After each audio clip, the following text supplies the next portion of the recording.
Chapter 8 of The Picture of Dorian Gray by Oscar Wilde. This recording is in the public domain. Read by Bob Newfeld. It was long past noon when he awoke. His valet had crept several times on tiptoe into the room to see if he was stirring, and had wondered what made his young master sleep so late. Finally his bell sounded, and Victor came in softly with a cup of tea and a pile of letters on a small tray of old Sèvres china, and drew back the olive satin curtains, with their shimmering blue lining, that hung in front of the three tall windows. "Monsieur has well slept this morning?" he said, smiling. "What o'clock is it, Victor?" asked Dorian Gray drowsily. 1 hour and a quarter, monsieur." How late it was! He sat up, and having sipped some tea, turned over his letters. One of them was from Lord Henry, and had been brought by hand that morning. He hesitated for a moment, and then put it aside. The others he opened listlessly. They contained the usual collection of cards, invitations to dinner, tickets for private views, programs of charity concerts, and the like that are showered on fashionable young men every morning during the season. There was a rather heavy bill for a chaste silver Louis XV toilet set that he had not yet had the courage to send on to his guardians, who were extremely old-fashioned people, and did not realize that we live in an age when unnecessary things are our only necessities.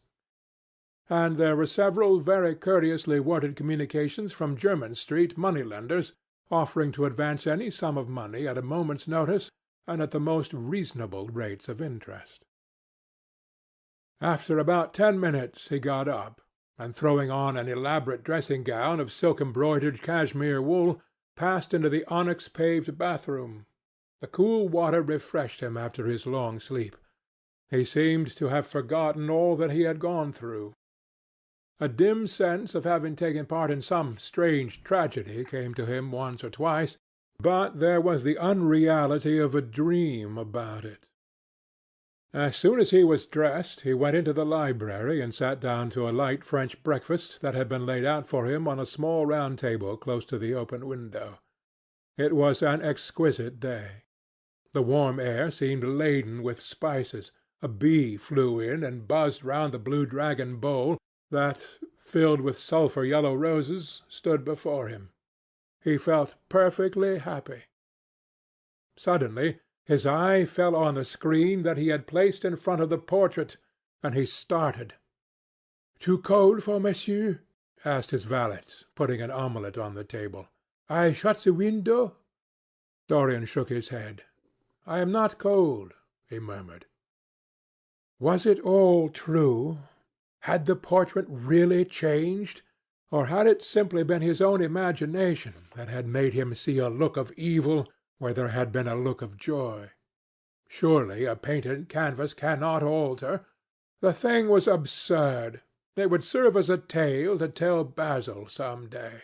It would make him smile. And yet how vivid was his recollection of the whole thing! First in the dim twilight, and then in the bright dawn, he had seen the touch of cruelty round the warped lips. He almost dreaded his valet leaving the room. He knew that when he was alone he would have to examine the portrait. He was afraid of certainty. When the coffee and cigarettes had been brought and the man turned to go, he felt a wild desire to tell him to remain. As the door was closing behind him, he called him back. The man stood waiting for his orders. Dorian looked at him for a moment. "I am not at home to any one, Victor," he said with a sigh. The man bowed and retired. Then he rose from the table, lit a cigarette, and flung himself down on a luxuriously cushioned couch that stood facing the screen. The screen was an old one, of gilt Spanish leather, stamped and wrought with a rather florid Louis XIV pattern. He scanned it curiously, wondering if ever before it had concealed the secret of a man's life. Should he move it aside after all? Why not let it stay there? What was the use of knowing? If the thing was true, it was terrible. If it was not true, why trouble about it? But what if, by some fate or deadlier chance, eyes other than his spied behind and saw the horrible change? What should he do if Basil Hallward came and asked to look at his own picture? Basil would be sure to do that. No, the thing had to be examined, and at once. Anything would be better than this dreadful state of doubt. He got up and locked both doors. At least he would be alone when he looked upon the mask of his shame. Then he drew the screen aside, and saw himself face to face. It was perfectly true. The portrait had altered. As he often remembered afterwards, and always with no small wonder, he found himself at first gazing at the portrait with a feeling of almost scientific interest. That such a change should have taken place was incredible to him, and yet it was a fact. Was there some subtle affinity between the chemical atoms that shaped themselves into form and colour on the canvas, and the soul that was within him? Could it be that what that soul thought they realized, that what it dreamed they made true? Or was there some other, more terrible reason? He shuddered and felt afraid, and going back to the couch, lay there, gazing at the picture in sickened horror. One thing, however, he felt that it had done for him. It had made him conscious how unjust, how cruel, he had been to Sibyl Vane. It was not too late to make reparation for that. She could still be his wife. His unreal and selfish love would yield to some higher influence, would be transformed into some nobler passion, and the portrait that Basil Hallward had painted of him would be a guide to him through life, would be to him what holiness is to some, and conscience is to others, and the fear of God to us all. There were opiates for remorse, drugs that could lull the moral sense to sleep. But here was a visible symbol of the degradation of sin. Here was an ever-present sign of the ruin men brought upon their souls. 3 o'clock struck, and 4, and the half-hour rang its double chime, but Dorian Gray did not stir. He was trying to gather up the scarlet threads of life and to weave them into a pattern, to find his way through the sanguine labyrinth of passion through which he was wandering. He did not know what to do or what to think. Finally, he went over to the table and wrote a passionate letter to the girl he had loved, imploring her forgiveness and accusing himself of madness. He covered page after page with wild words of sorrow and wilder words of pain. There is a luxury in self-reproach. When we blame ourselves, we feel that no one else has a right to blame us. It is the confession, not the priest, that gives us absolution. When Dorian had finished the letter, he felt that he had been forgiven. Suddenly there came a knock to the door, and he heard Lord Henry's voice outside. "My dear boy, I must see you. Let me in at once. I can't bear your shutting yourself up like this." He made no answer at first, but remained quite still. The knocking still continued, and grew louder. Yes, it was better to let Lord Henry in, and to explain to him the new life he was going to lead, to quarrel with him if it became necessary to quarrel, to part if parting was inevitable. He jumped up, drew the screen hastily across the picture, and unlocked the door. "I am so sorry for it all, Dorian," said Lord Henry as he entered. "But you must not think too much about it." "Do you mean about Sibyl Vane?" asked the lad. "Yes, of course," answered Lord Henry, sinking into a chair and slowly pulling off his yellow gloves. "It is dreadful from one point of view, but it was not your fault. Tell me, did you go behind and see her after the play was over?" "Yes." "I felt sure you had. Did you make a scene with her?" "I was brutal, Harry, perfectly brutal. But it is all right now. I am not sorry for anything that has happened. It has taught me to know myself better. Ah, Dorian, I am so glad you take it in that way.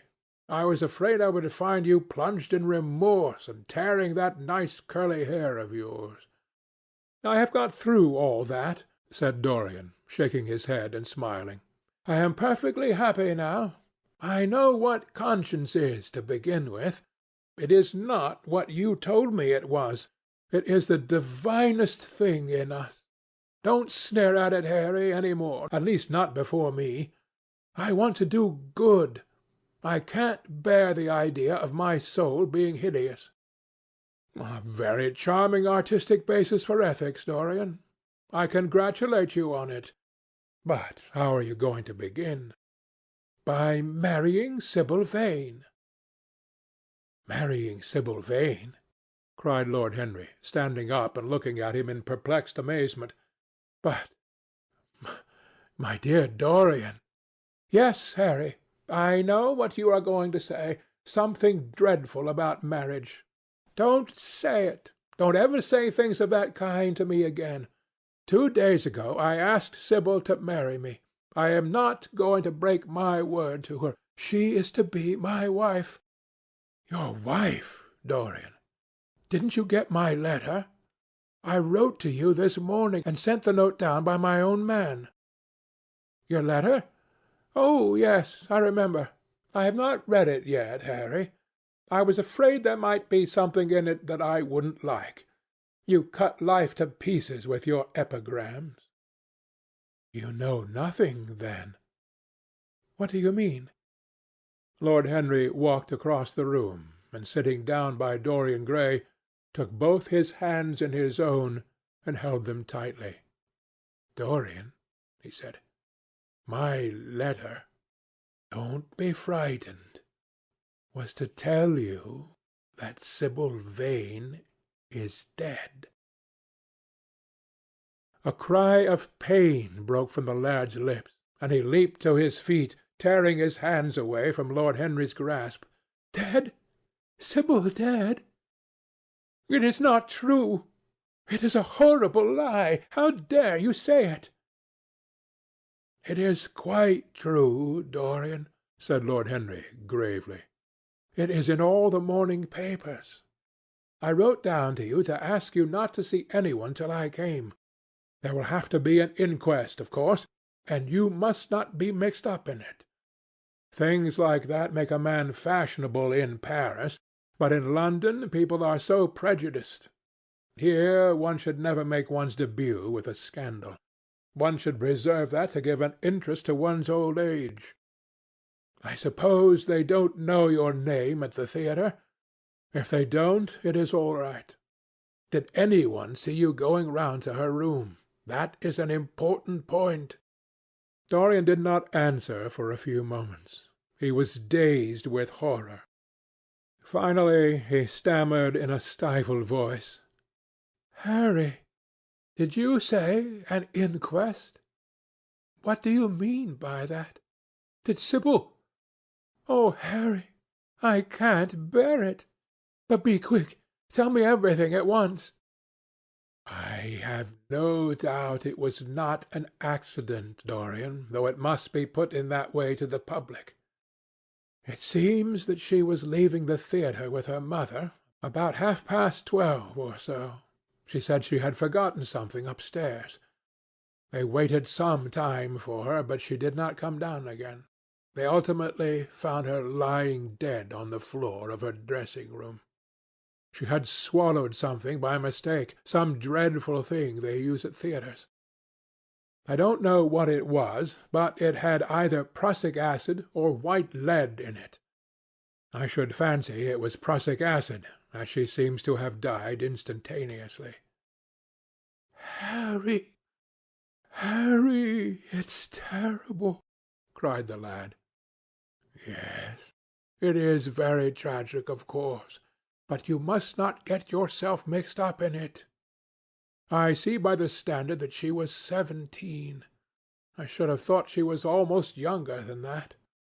She looked such a child, and seemed to know so little about acting.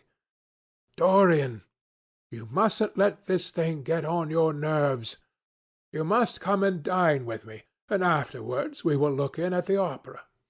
It is a putty night, and everybody will be there. You can come to my sister's box. She has got some smart women with her." "So I have murdered Sibyl Vane," said Dorian Gray, half to himself. "Murdered her as surely as if I had cut her little throat with a knife.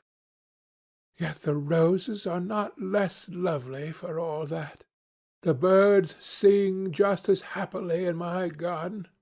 And to-night I am to dine with you, and then go on to the opera and sup somewhere, I suppose, afterwards. How extraordinarily dramatic life is! If I had read all this in a book, Harry, I would think I would have wept over it. Somehow, now that it has actually happened, and to me, it seems far too wonderful for tears. Here is the first passionate love-letter I have ever written in my life. Strange that my first passionate love-letter should have been addressed to a dead girl. Can they feel, I wonder, those white silent people we call the dead? Sibyl? Can she feel, or know, or listen? Oh, Harry, how I loved her once! It seems years ago to me now. She was everything to me. Then came that dreadful night.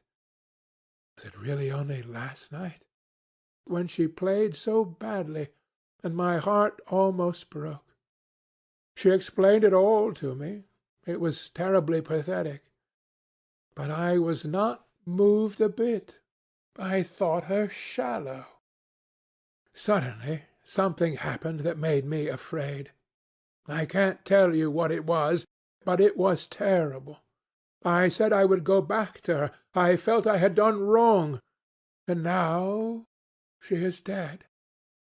My God, Harry, what shall I do?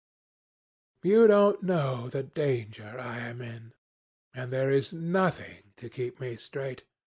She would have done that for me. She had no right to kill herself. It was selfish of her." "My dear Dorian," answered Lord Henry, taking a cigarette from his case and producing a gold latten matchbox, "the only way a woman can ever reform a man is by boring him so completely that he loses all possible interest in life. If you had married this girl, you would have been wretched.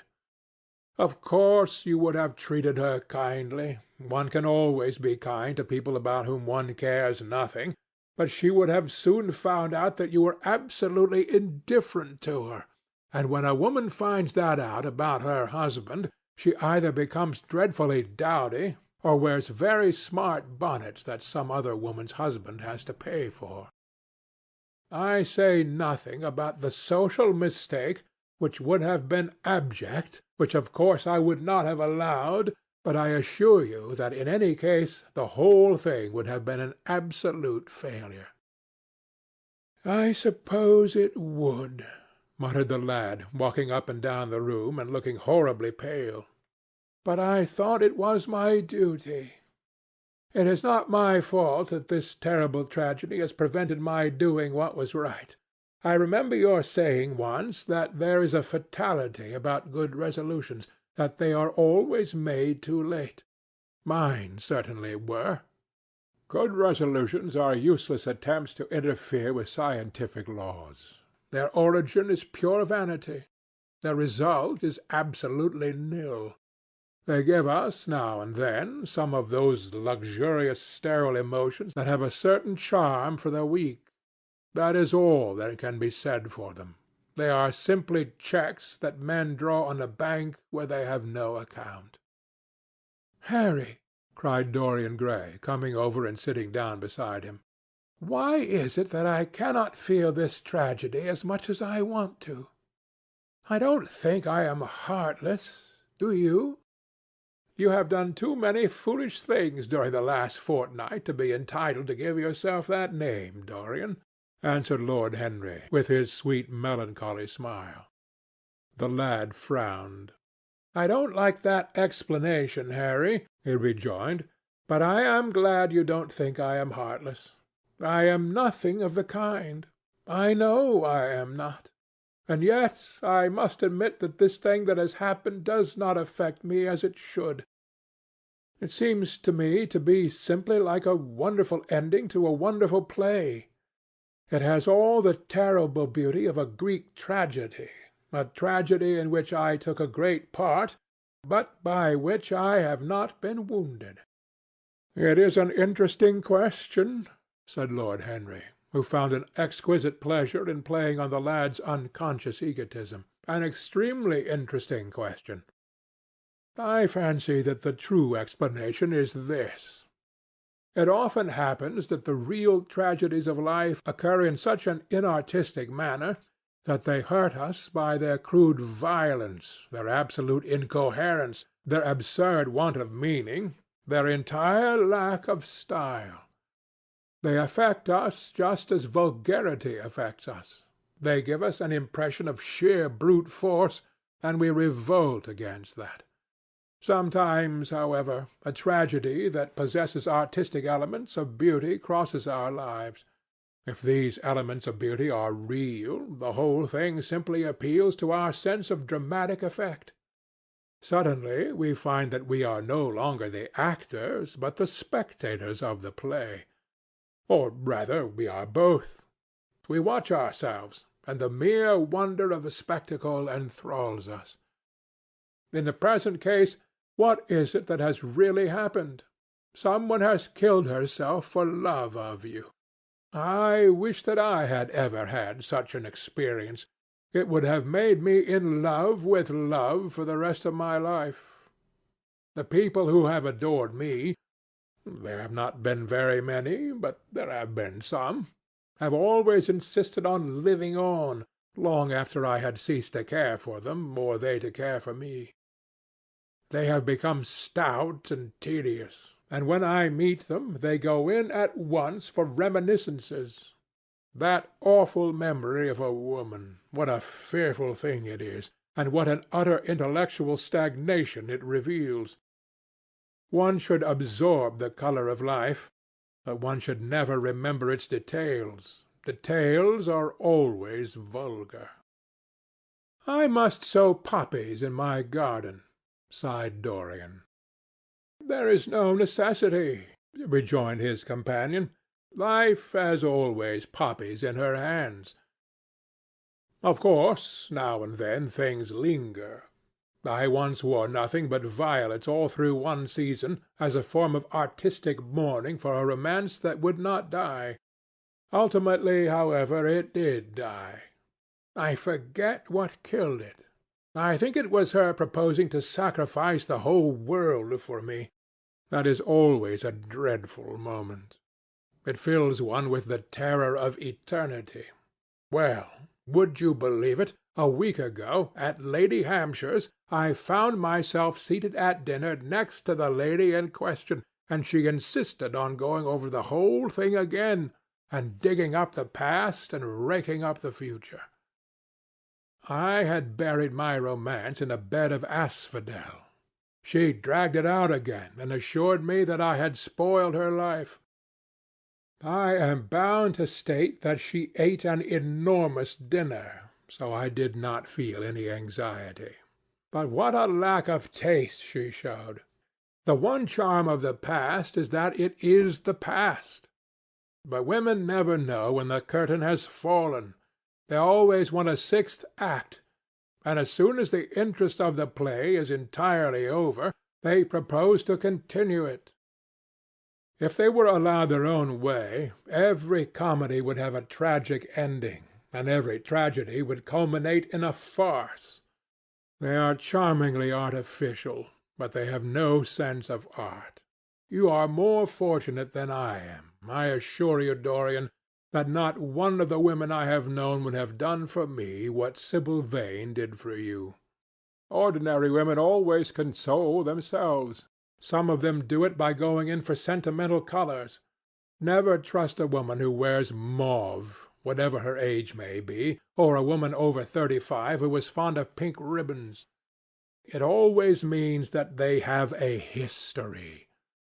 Others find it a great consolation in suddenly discovering the good qualities of their husbands. They flaunt their conjugal felicity in one's face, as if it were the most fascinating of sins. Religion consoles some.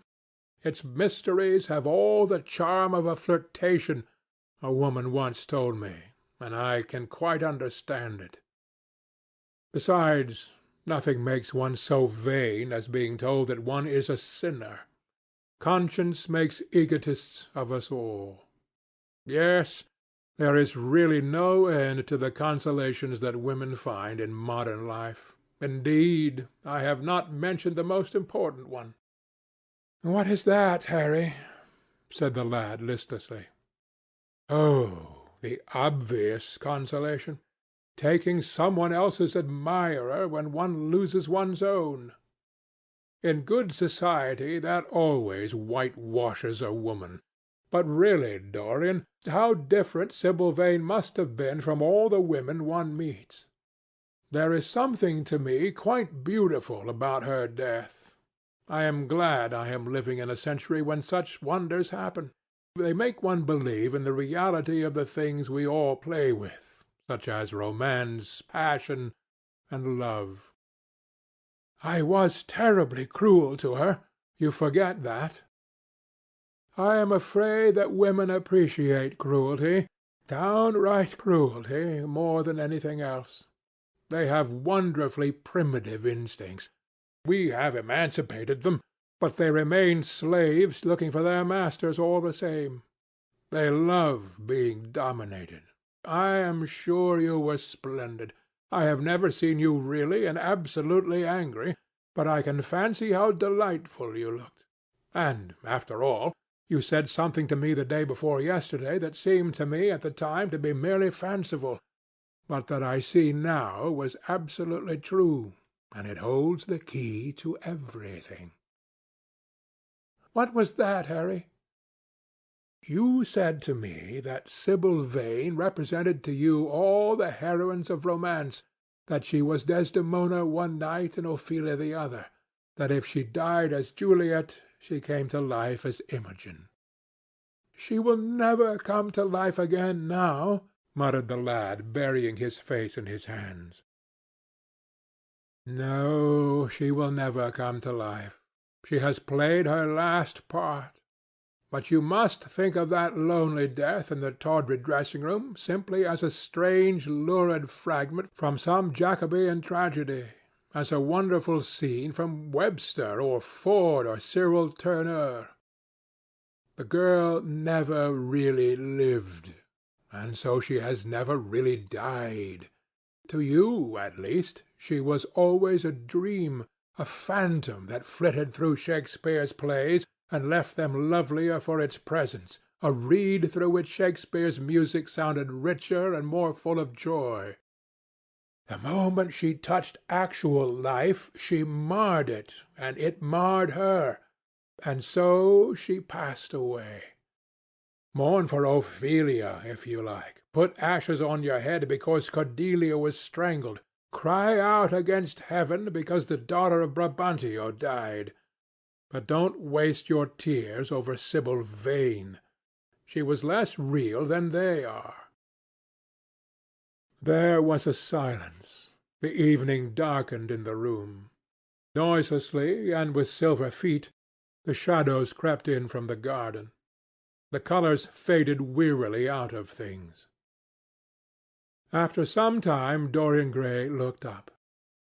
"You have explained me to myself, Harry," he murmured, with something of a sigh of relief. "I felt all that you have said, but somehow I was afraid of it, and I could not express it to myself. How well you know me!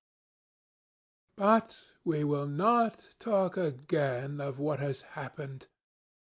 It has been a marvelous experience. That is all.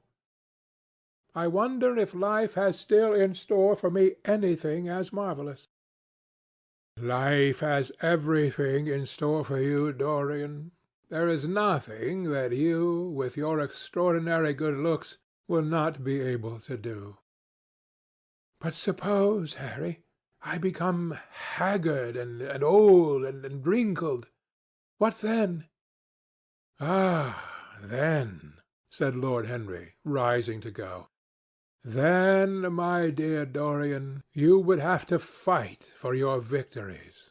As it is, they are brought to you. No, you must keep your good looks. We live in an age that reads too much to be wise, and that thinks too much to be beautiful. We cannot spare you. And now you had better dress and drive down to the club. We are rather late as it is."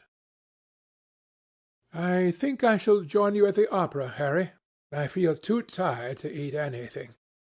What is the number of your sister's box?" 27, I believe. It is on the grand tier.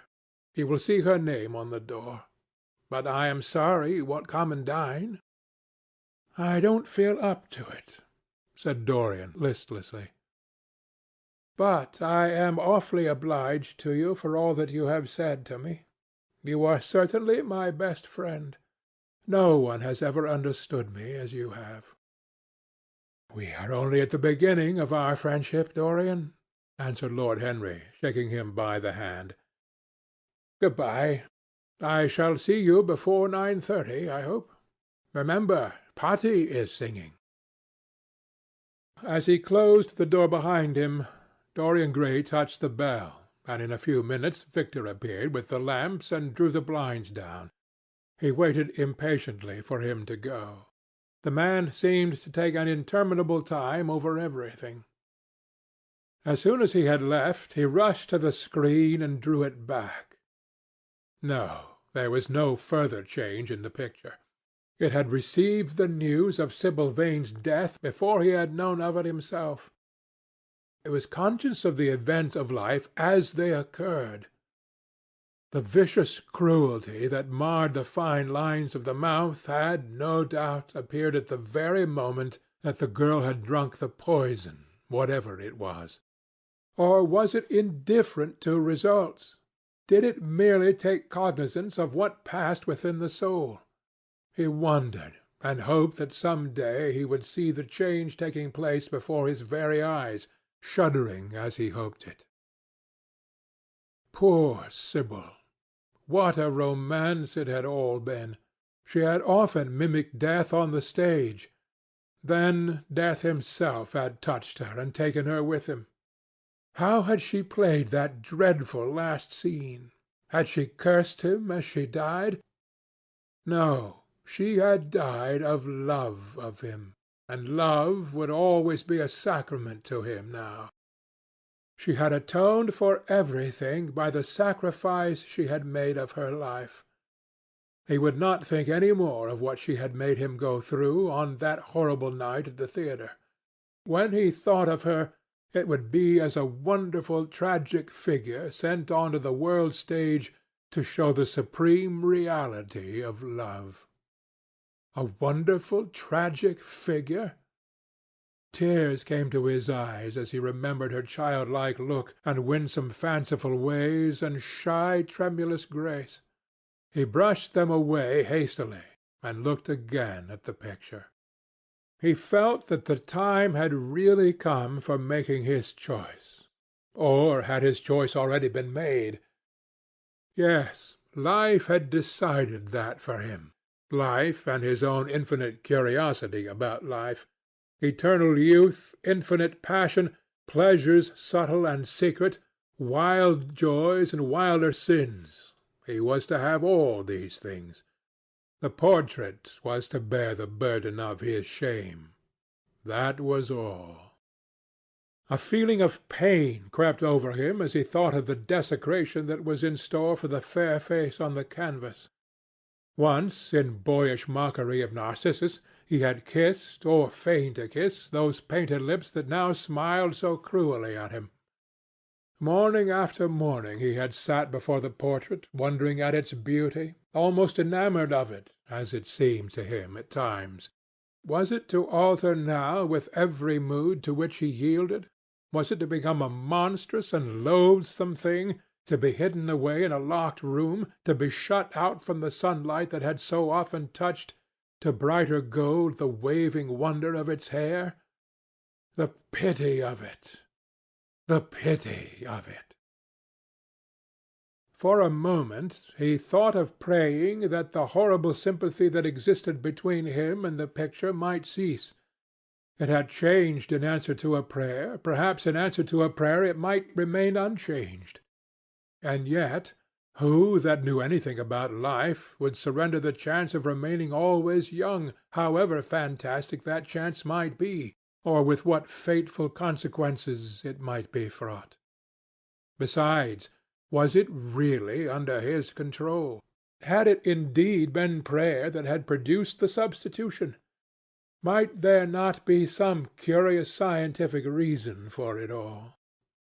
If thought could exercise its influence upon a living organism, might not thought exercise an influence upon dead and inorganic things?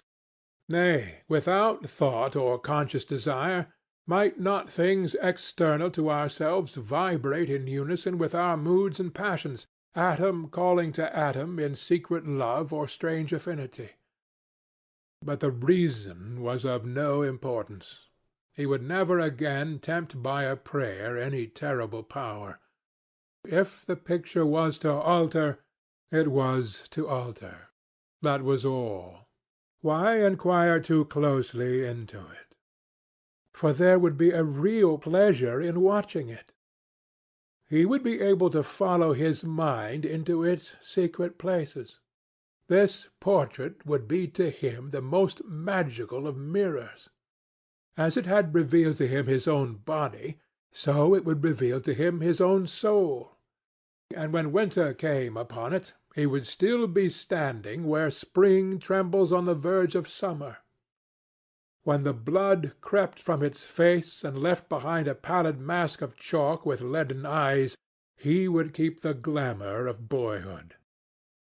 Not one blossom of his loveliness would ever fade. Not one pulse of his life would ever weaken. Like the gods of the Greeks, he would be strong and fleet and joyous.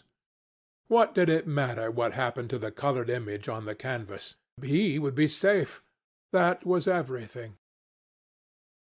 He drew the screen back into its former place in front of the picture, smiling as he did so, and passed into his bedroom, where his valet was already waiting for him. An hour later he was at the opera, and Lord Henry was leaning over his chair. End of chapter 8.